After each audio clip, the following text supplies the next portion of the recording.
नमस्कार, आप देख रहे हैं टैक्स मंत्रा और मैं हूं अनुराग शाह। आज बात करेंगे सबसे बड़े टैक्स रिफॉर्म की, यानी जीएसटी 2.2, जीएसटी रेशनलाइजेशन, जो कि प्रधानमंत्री के द्वारा ऐलान किया गया है 15 अगस्त को।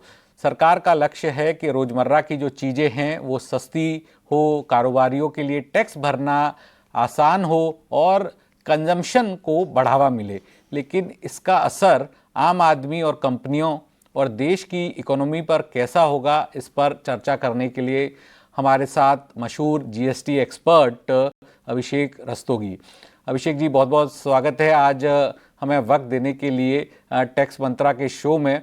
सबसे पहले मैं आपसे यही समझना चाहूँगा कि आम जनता पर क्या असर होगा, जीएसटी दर घटने से आम आदमी को सीधा क्या फ़ायदा होगा? देखिए, आम आदमी को तो इसका रेट कटौती का फायदा होगा ही होगा।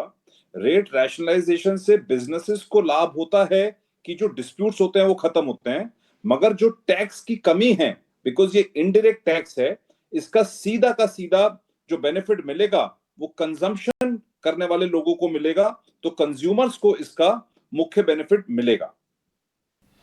अभिषेक जी, कौन सी रोजमर्रा की जो चीजें हैं वो 12% से 5% जीएसटी पर आकर सस्ती होगी? अगर कुछ चुनिंदा चीजें आप बता पाएं, क्योंकि आपने तो डिटेल इस पर स्टडी की होगी।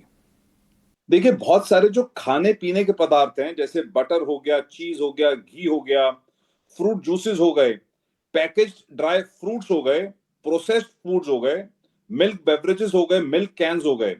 ऐसे खाने पीने के बहुत सारे पदार्थ हैं जो कि 12% से 5% पर आएंगे।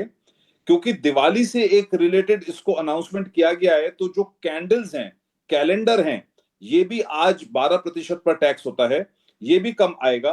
और अगर आप ये देखें कि और कौन सी चीजें हैं जो या तो दिवाली से लिंक्ड हैं या फिर वैसे रोजमर्रा की जिंदगी में आती हैं या फिर मिडिल क्लास के लिए हैं रेलेवेंट, वो हो गई जैसे सोलर कुकर्स हो गए, आपका ड्राइंग बुक्स हो गया, चश्मे हो गए, स्पेक्टिकल्स हो गया, एलपीजी स्टोव्स हो गए, ये सब चीजें, बाइसिकल्स हो गई, ये सब चीजों पर भी ऐसी उम्मीद करी जाती है कि 12% से 5% पर रेट जाएगा। तो कंज्यूमर को बड़ा लाभ होने की उम्मीद है। अभिषेक जी, एक चीज और मैं आपसे समझना चाहता था, क्या जो लोगों का घर का मासिक खर्च आपको लगता है कम होता हुआ दिखेगा? इससे काफ़ी ज़्यादा असर पड़ेगा, क्योंकि कहा यह भी जा रहा है कि जो 12% की स्लैब में जो 99% चीज़ें थी वो अब 5% में आ जाएगी। और हमने देखा है कि जो ऑटोमोबाइल्स वगैरह है उस पर भी असर पड़ेगा, जो गाड़ियों पर भी जीएसटी कम होगा। तो क्या इससे घर का मासिक खर्च कम होगा? देखिए, बहुत अच्छा प्रश्न है ये। और जो मिडिल क्लास इनकम ग्रुप की ऐसी चीजें हैं जो कंजम्पशन का एक महत्वपूर्ण प्रोपोर्शन रहती हैं मिडिल क्लास इनकम ग्रुप के, ऐसी चीजों पर गवर्नमेंट आइडेंटिफाई करके टैक्स कम करना चाहती है। तो ऑफ कोर्स इसका जो बेनिफिट होगा वो हाउस होल्ड इनकम की परचेजिंग पावर पैरिटी को बढ़ाएगा। मतलब कि टैक्स की कमी होने के कारण जो डिस्पोजल इनकम होगी वो बढ़ जाएगी और ज्यादा लोग, मिडिल क्लास स्पेशली लोग, स्पेंड कर पाएंगे। क्योंकि ये एक वो कैटेगरी ऑफ इनकम ग्रुप है जो अपना 80% के आसपास की इनकम को स्पेंड करता है, कंज्यूम करता है। तो कंजम्पशन अगर सस्ती होगी तो ये उनको बहुत बड़ा बेनिफिट होगा। देखिए, जिस तरह से आप बता रहे हैं अभिषेक जी के इससे फर्क पड़ेगा, तो क्या मान के चले कि महंगाई जो है वो 20 से 25 बेसिस पॉइंट तक कम होगी? देखिए, इस इन्फ्लेशन के डिस्कशन को दो भाग में डिवाइड करना पड़ेगा। जो रिटेल इन्फ्लेशन है वो तो सच में कम होगा ही होगा। क्योंकि जो ये जो प्रोडक्ट्स हैं जिन पर रेट कम होगा, 28 से 18 होगा, या ये जो 12% वाले थे वो 5% में जाएंगे, तो इससे डेफिनेटली रिटेल इन्फ्लेशन पर फर्क पड़ेगा। मगर ओवरऑल अगर आप देखेंगे तो ये redistribution of indirect tax burden होगा। हम इसके रीडिस्ट्रीब्यूशन क्यों कहते हैं? क्योंकि जो कुछ प्रोडक्ट्स हैं जो 28% पर है, अब वो हो सकता है 40% पर चले जाएं। तो जो ये बर्डन है इनडायरेक्ट टैक्स का, ये जो कंज्यूमर क्लासेस हैं, इन डिफरेंट कंज्यूमर क्लासेस पर इंपैक्ट पड़ेगा।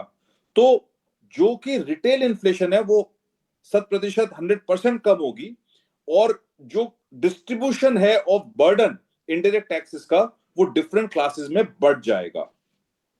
देखिए, हमेशा ये भी कहा जाता है कि लैग इफेक्ट रहता है। जब रिजर्व बैंक दरें कम करता है तो उसका भी जो पास ऑन होने में थोड़ा सा इफेक्ट रहता है। तो क्या दाम जो कम तुरंत होंगे या इसमें समय लगेगा? देखिए, बहुत लोग ये सवाल पूछ रहे हैं। दाम कम तो बिजनेसेस को करने ही पड़ेंगे, क्योंकि डिमांड और सप्लाई प्लस प्राइस इलास्टिसिटी, ये सारे फैक्टर्स इनटू प्ले आएंगे। और देखिए, गवर्नमेंट कहीं ना कहीं बिजनेसेस को ये नहीं बोलना चाहती कि हम एंटी प्रॉफिटेरिंग जैसा प्रोविजन लगाना चाहते हैं, मगर अगर कंज्यूमर्स को डायरेक्ट बेनिफिट नहीं होगा तो गवर्नमेंट को कहीं ना कहीं ऐसे एक्शंस लेने पड़ेंगे, क्योंकि जो उद्देश्य गवर्नमेंट का ये है कि इस समय ये बेनिफिट कंज्यूमर तक पहुंचना चाहिए। तो अगर बिजनेसेस ये चीजें कम नहीं करेंगे तो गवर्नमेंट को ऐसे रेगुलेशंस लाने पड़ेंगे, जैसे कि एंटी प्रॉफिटेरिंग या प्राइस फिक्सेशन हो गया, कुछ एसेंशियल कमोडिटीज का प्राइस फिक्सेशन। ऐसी चीजें गवर्नमेंट लाना नहीं चाहता, इंपोज बिजनेसेस पर नहीं करना चाहता, मगर अगर गवर्नमेंट को कहीं पर भी लगेगा कि ये बेनिफिट कंज्यूमर तक नहीं पहुंच रहा है तो फिर ऐसा करना पड़ेगा। देखिए, अब मैं आपसे समझना चाहूँगा अभिषेक जी कि सेक्टर और आइटम्स पर क्या असर होगा। तो जिस तरह से आपने बताया भी है, लेकिन कपड़े, खाना, इलेक्ट्रॉनिक्स, सर्विसेज सबसे ज़्यादा फ़ायदा उठाएंगे। जो जीएसटी रेशनलाइजेशन हुआ है उसका फ़ायदा जो है इलेक्ट्रॉनिक्स और इलेक्ट्रॉनिक सेक्टर को सबसे ज़्यादा फ़ायदा दिखेगा। देखिए, सबसे ज्यादा जो बेनिफिट होगा वो तो फूड सेक्टर को ही होगा, फूड्स एंड बेवरेजेस सेक्टर को, क्योंकि जो ऐसे बहुत सारे, हमने आपको पहले भी बताया, जो 12% से 5% में जाएंगे। ऐसे बहुत ही सारे प्रोडक्ट्स हैं जो खाने पीने के प्रोडक्ट्स हैं, जो दिवाली के आसपास जिनका कंजम्पशन में या गिफ्ट में बहुत यूज भी होता है, वो सारे प्रोडक्ट्स 12% से 5% में जाएंगे। तो फूड सेक्टर को डेफिनेटली बेनिफिट होगा। हमने इलेक्ट्रॉनिक्स की भी बात आपको बताई थी कि ऐसे बहुत सारे इलेक्ट्रॉनिक्स है जो 28% से 18% में आएंगे, तो इलेक्ट्रॉनिक सेक्टर को भी बेनिफिट होगा, और वो डिटेल हम आपको भी बताएंगे।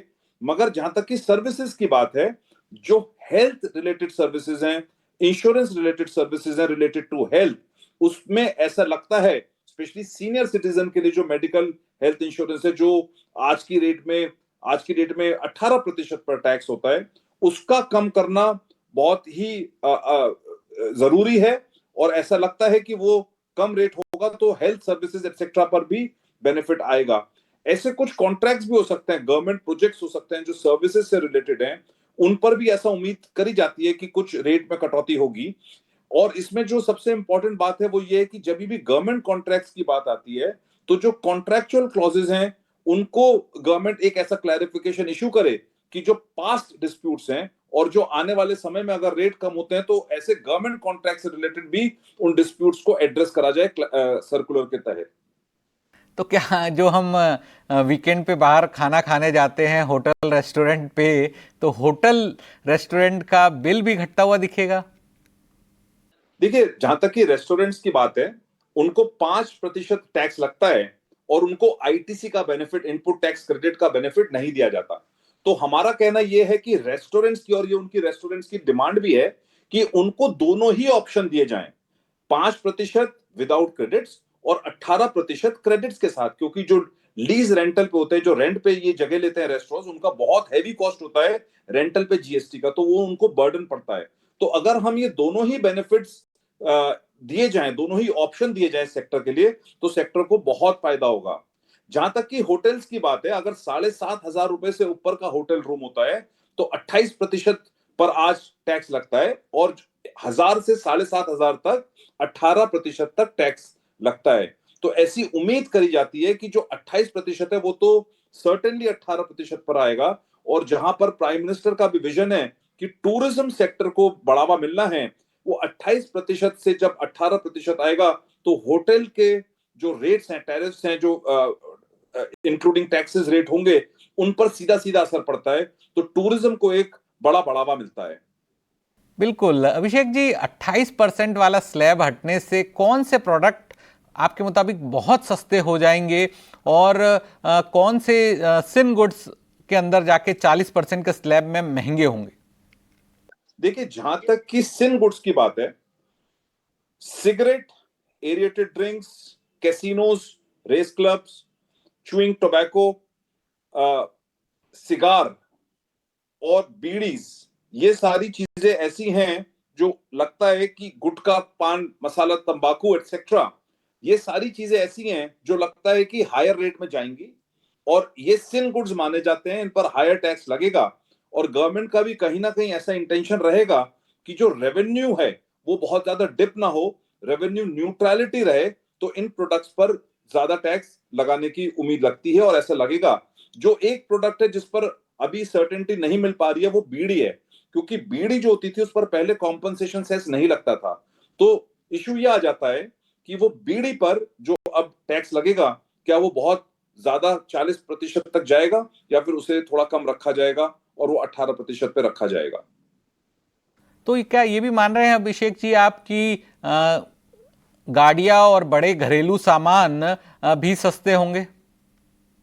देखिए, मोदी जी का लाल किले से अनाउंसमेंट करना कि दिवाली पे धमाका, डबल धमाका मिलेगा, तो ये तो सर्टेन है कि जो ऐसा सामान है जो मिडिल क्लास इनकम ग्रुप के लिए बहुत रेलेवेंट है, जैसे स्मॉल कार्स हो गई, कंज्यूमर ड्यूरेबल्स हो गए, जैसे एसी, फ्रिज, टीवी, 32 इंच से ऊपर का टीवी, ये सारे 28% में लगते थे। फ्रिज हो गया, तो ये सारी ऐसी चीजें लगती हैं जो पहले हायर रेट पर से 28% से 18% पर आएंगी।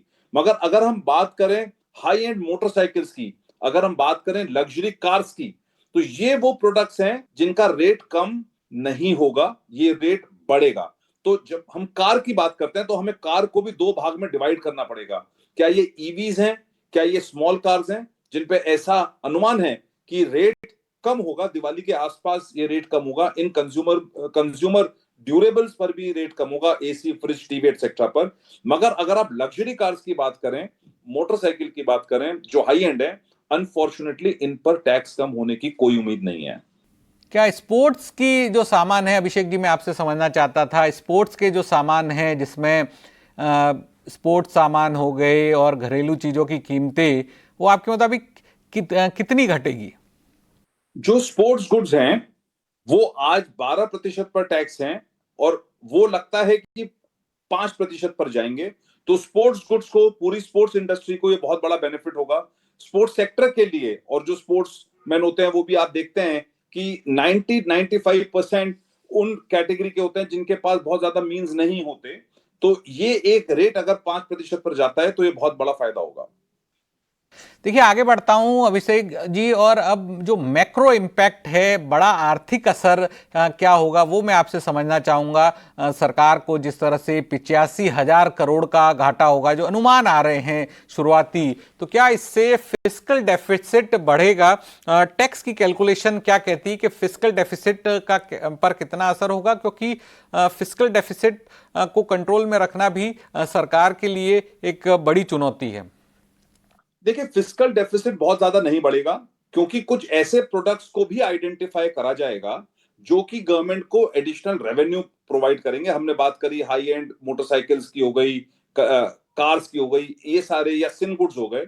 तो एक तरह का बिल्कुल एग्जैक्ट रेवेन्यू न्यूट्रल रेट तो नहीं हो सकता, मगर रेट को ऐसा बनाया जाएगा कि बहुत ज्यादा रेवेन्यू पर इंपैक्ट ना हो। मैं दोबारा बताता हूं आपको कि इनडायरेक्ट टैक्स बर्डन जो होगा उसको रीडिस्ट्रीब्यूट करा जाएगा। मतलब बात यह कि उसका रीडिस्ट्रीब्यूशन ऐसा होगा कि मिडिल क्लास इनकम ग्रुप को, जिनको कंजम्पशन इन सारी चीजों की, डेली यूज की चीजों की होती है, उस पर टैक्स को कम करा जाए, मगर high and and luxury items पर टैक्स को बढ़ाया जाए।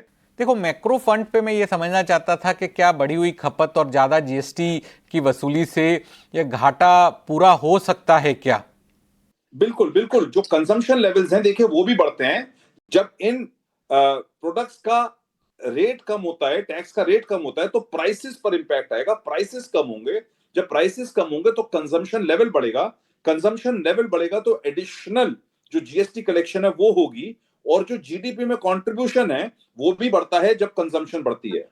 देखिए कुछ एक्सपर्ट्स ये भी कह रहे हैं कि जीएसटी घटने से खपत इतनी बढ़ेगी कि जीडीपी में 1.5% से ज्यादा तक का इजाफा हो सकता है, तो इस पर आपका क्या मानना है? देखिए एग्जैक्ट कैलकुलेशन करना तो इस समय बहुत मुश्किल है, मगर हाँ जीडीपी पर पॉजिटिव इंपैक्ट पड़ेगा, क्योंकि जब भी प्राइसेस कम होते हैं देखा जाता है कि कंजम्पशन बढ़ती है, और गवर्नमेंट ये बहुत आइडेंटिफाई करके उन चीजों पर प्राइस कम करना चाहता है जहां पर कि कंजम्पशन लोगों के लिए बढ़े, कंजम्पशन इजी हो जाए, और जब कंजम्पशन ज्यादा होगी तो ज्यादा रेवेन्यू भी आएगा और जीडीपी पर भी पॉजिटिव इंपैक्ट आएगा। 45,000 के कंपनसेशन सेस का जो है वो कंपनसेशन सेस जो है फंड का इस्तेमाल राज्य और केंद्र को कैसे मिलेगा, अगर आप ये बता पाएं तो। देखिए वो जो सरप्लस फंड था उसका ऑब्जेक्टिव यही था कि अगर किसी स्टेट को रेवेन्यू लॉस होता है तो उसको रेवेन्यू लॉस के कॉम्पनसेशन के लिए उसको यूज किया जाए। बट अगर वो फंड अब एक्सेस में है हमारे पास और सरप्लस है, और इस कटौती के कारण अगर कुछ कम होता है या किसी टैक्स रेट में चेंज होने से किसी स्टेट पर बहुत बड़ा इंपैक्ट होता है, तो इस सरप्लस फंड को हमेशा ही गवर्नमेंट यूज कर सकती है कॉम्पनसेट करने के लिए। अभिषेक जी, एक और महत्वपूर्ण सवाल मैं आपसे समझना चाहता था कि लॉन्ग टर्म में, लंबी अवधि में क्या जीएसटी 2.0 विकास और महंगाई दोनों के लिए फायदेमंद होगा? बहुत बड़ा फायदा होगा। देखिए इन्फ्लेशन को, जो ये मैक्सिमम प्रोडक्ट्स हैं जो कि कॉमन आदमी यूज करता है, तो इन्फ्लेशन का हमने बताया पहले भी कि रिटेल इन्फ्लेशन पर इंपैक्ट पड़ेगा, तो इस वजह से महंगाई कम होगी, और महंगाई कम होते ही जैसे कंजम्पशन बढ़ती है, एक जो फैक्टर एनवायरनमेंट में आता है वो पॉजिटिविटी का आता है, बिजनेसेस के लिए भी आता है, तो ग्रोथ बढ़ने की ऐसी आशा है कि ग्रोथ होगी। बिल्कुल। अब आखिर में जो हमारा आखिरी पड़ाव है इस शो का, उसमें मैं अभिषेक जी आपसे समझना चाहता हूं बिजनेस और ईज ऑफ डूइंग इश्यूज से जुड़े हुए कुछ मुद्दे, जो कि कारोबारी, व्यापारी, रिटर्न फाइल करने वाले छोटे व्यापारी हैं, उन पर क्या असर होगा जीएसटी 2.0 का। तो क्या मान के चले कि जीएसटी 2.0 जो है वो छोटे और मझोले कारोबारियों के लिए टैक्स भरना आसान बनाएगा? देखिए बिल्कुल गवर्नमेंट का ऑब्जेक्टिव है कि टैक्स कंप्लायंसेस को ईज करें, ईज ऑफ डूइंग बिजनेस की जो रेटिंग है उसमें इंडिया को गेन करना है। तो ऐसे बहुत सारे अभी काम चल रहा है, जैसे जीएसटी की रजिस्ट्रेशन के कैंसिलेशन के इश्यूज हैं, कैश बहुत जगह एमएसएमई का और छोटे बिजनेसेस का सीज करा जाता है, या वेंडर ने पे नहीं करा जिसकी वजह से कैंसिलेशन होता है। तो ऐसे जो कंप्लायंस हर्डल्स हैं गवर्नमेंट उस पर काम करेगी, और जीएसटी 2.0 में ऐसे इश्यूज को आइडेंटिफाई करके इनको एड्रेस करा जाएगा, तो इंडस्ट्री के लिए और एमएसएमई के लिए बहुत बड़ा फायदा होगा। और क्या जो आप मानते हैं कि स्लैब कम होने से कंपनियों के लिए जो कन्फ्यूज़न है और जो डिस्प्यूट्स हैं वो भी कम होंगे, जिससे कंपनियों को थोड़ी राहत मिलेगी, और जो छोटे कारोबारी हैं जो जीएसटी के ब्रैकेट में आते हैं उनको भी फायदा होगा? विवाद बहुत कम होंगे। देखिए जैसे आज मैं आपको 3 एग्जाम्पल देता हूं कि अगर डोनट्स आप खाते हैं तो वो डोनट्स अगर बिकते हैं तो वो 12% पर है, बट जब मैड ओवर डोनट्स जैसी कंपनियां उस डोनट्स को एक रेस्टोरेंट के फॉर्म में करती हैं तो वो 5% पर टैक्स होना चाहिए, मगर आज क्लासिफिकेशन डिस्प्यूट है कि ये 5% पे लगेगा या 12% पे लगेगा। जो सीसीटीवी कैमरा है वो 18% पे टैक्स होते हैं, मगर वर्क्स कॉन्ट्रैक्ट सर्विसेज 12% पे टैक्स होती हैं, तो ये रेट्स मर्ज होंगे तो बेनिफिट होगा, रेट की सर्टेनिटी मिलेगी। सिमिलरली अगर आप एसी देखते हैं तो 28% पर टैक्स होता है एयर कंडीशनर, मगर वर्क्स कॉन्ट्रैक्ट सर्विसेज 28% पर नहीं होती हैं। तो जब ये एसी बड़ी बड़ी कंपनीज में लगते हैं तो क्या वो वर्क्स कॉन्ट्रैक्ट में आएगा या सप्लाई ऑफ एसी होगा, ऐसे डिस्प्यूट्स खत्म हो जाते हैं। तो डिस्प्यूट्स का खत्म होने का मतलब है कि क्लासिफिकेशन इश्यूज कम होंगे, और इंडस्ट्री को और कंज्यूमर को दोनों को ही लाभ होगा।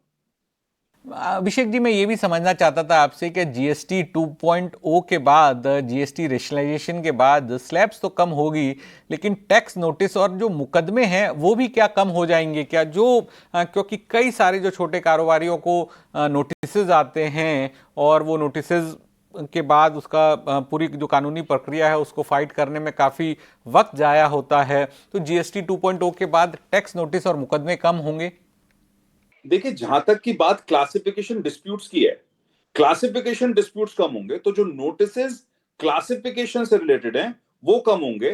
कंप्लायंस रिलेटेड क्योंकि कुछ ऐसे ईज होंगे जिसको एक ये दिया जाएगा कि व्यापारी को बहुत ज्यादा परेशान ना करा जाए, कुछ इनमें पेनल्टीज कम करी जाए, तो ऐसी केसेस में नोटिसेस का कम होना की उम्मीद है।